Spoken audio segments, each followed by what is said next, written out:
Okay, this is the walk around and startup video for the 1983 Honda CX650 Turbo. This was only manufactured for 1 year in 83, and in 82 the CX500 Turbo was made.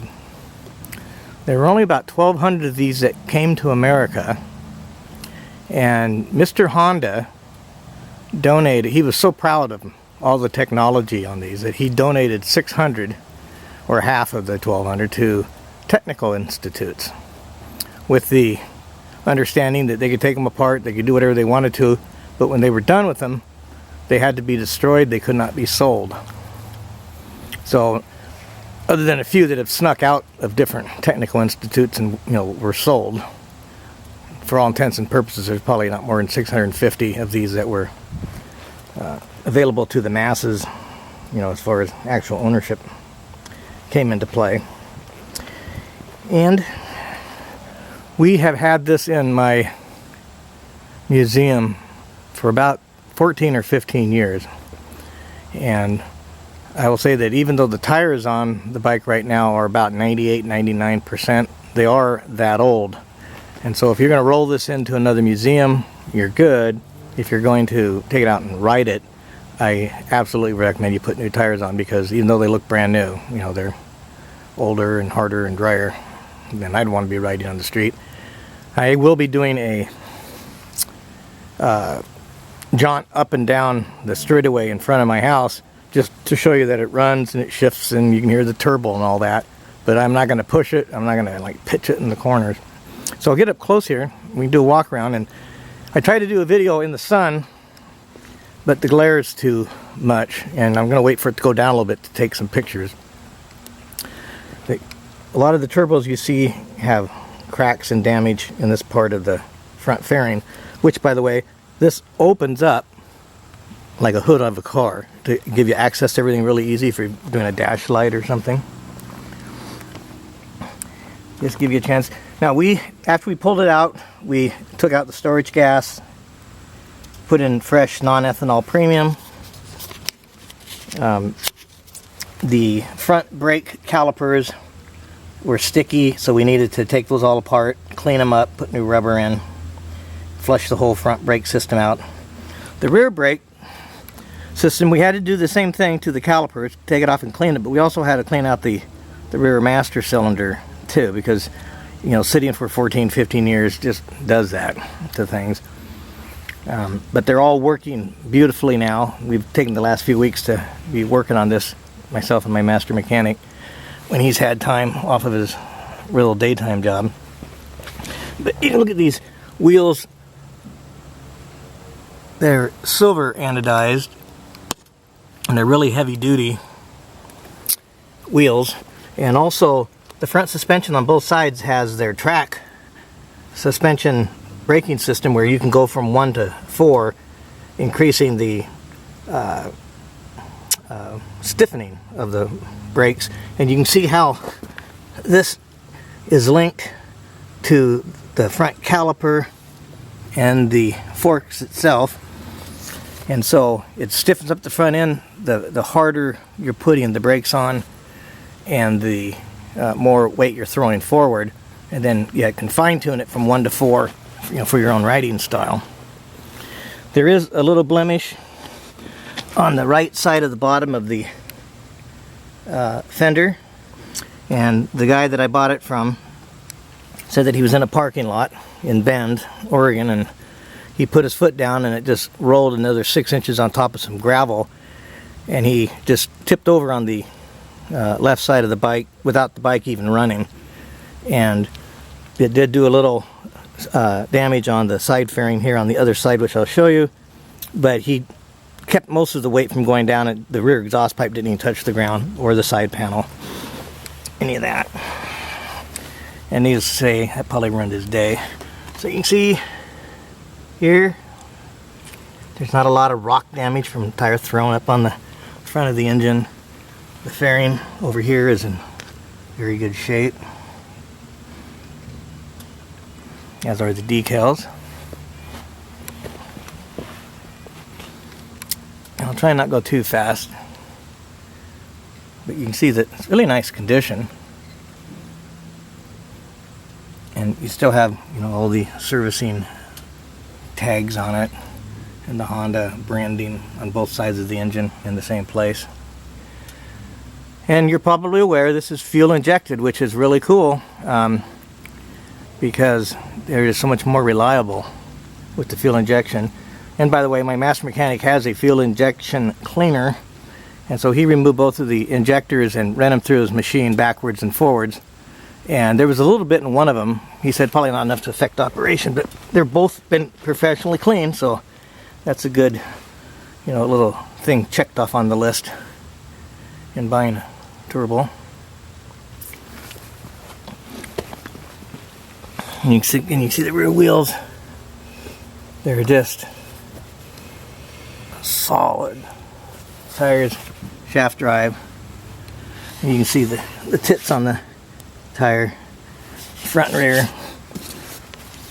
But as I said, I wouldn't be riding them on the road if I had anything to say about it. I mean, people will do it and they get away with it, but you know, you slip out from under you one time and it kind of ruins the whole purchase experience. So here again you can see all the bodywork, and on the pipe you can see underneath it has been sliding down the road. I forgot to do this side, but it's the same thing.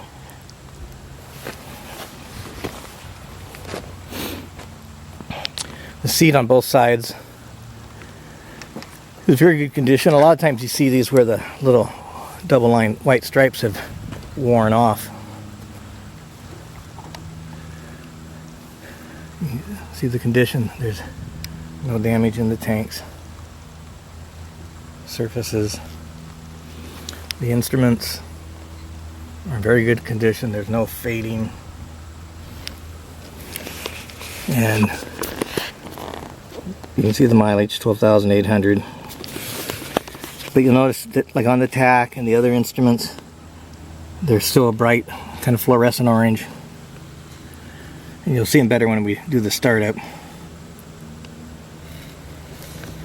You got front air suspension.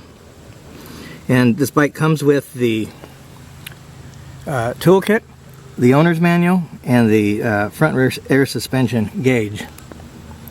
And pretty hot stuff here for 1983, a digital clock on your dash, which actually keeps good time. This is a locking glove box here on this side. And again, look at the engine.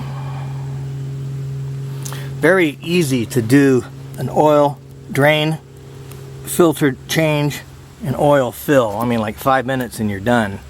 Try that on a sport bike sometime.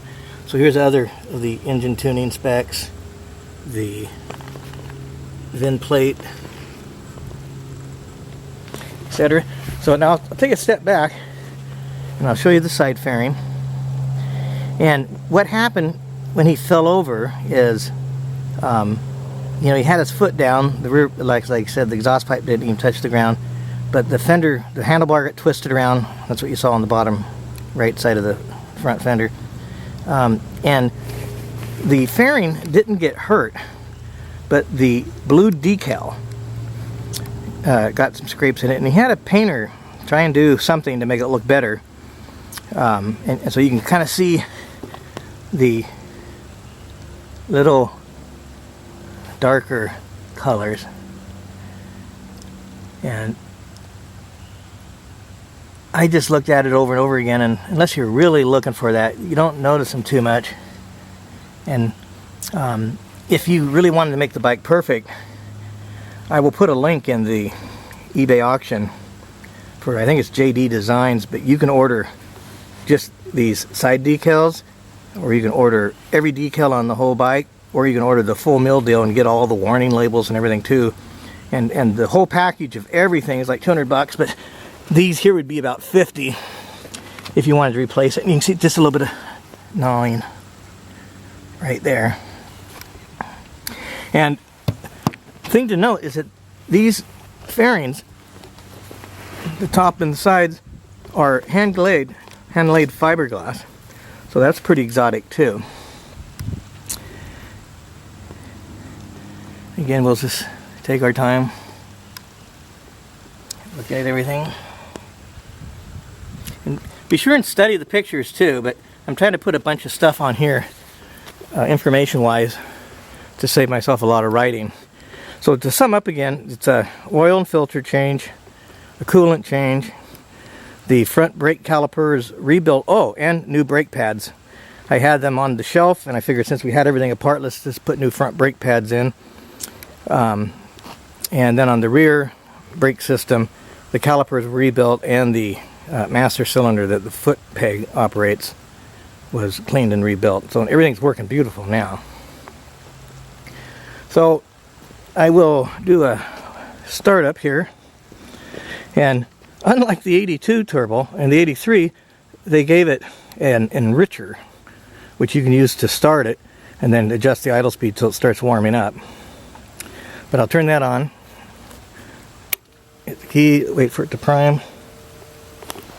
It's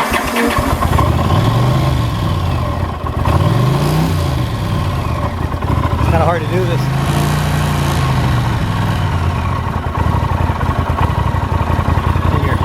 Kind of operate the enricher at the same time.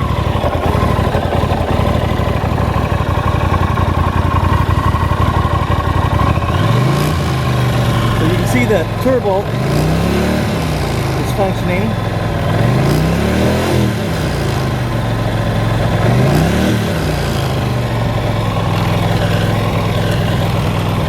And we'll do a little walk around here in the lights.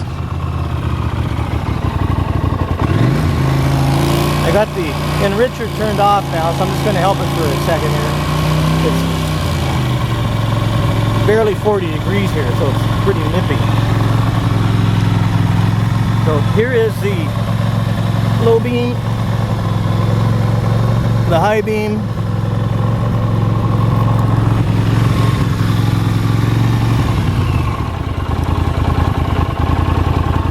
okay.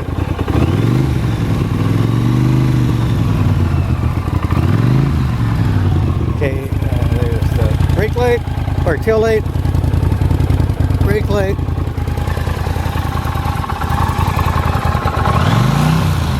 front right turn signal, rear turn signal, left rear turn signal, front right turn signal, horn. And one thing I forgot to mention too is that, you know, way back in 82 and 83, Honda made these with a running light, like you see, and then you had the main headlight here. But over in Europe, they had a different throw on the switch where the people could run around just with the running lights on during the day because they didn't have the headlight laws like we do in America, which I agree with. But it's kind of cool having a bike this age and having the running lights functioning.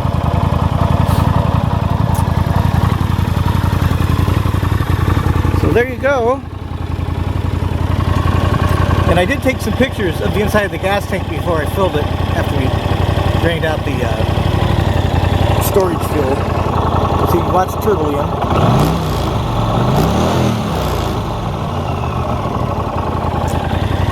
So if you have any questions, please read all the ad text first and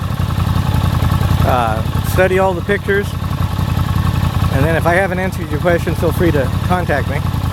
Well, one thing too I'm going to mention is I've been selling a lot of the really nice bikes out of my collection, and I get a lot of people that are trying to contact me on eBay Marketplace and stuff like that, and I'm only going to respond to the email that you can send me inside of the bike's auction, because I want to keep all the comments and strings together as a separate email for each person that I talk to, so I can keep things straight and who's who and what's what. So if you want to contact me, use the email function inside of the auction to get a hold of me. So thank you for watching.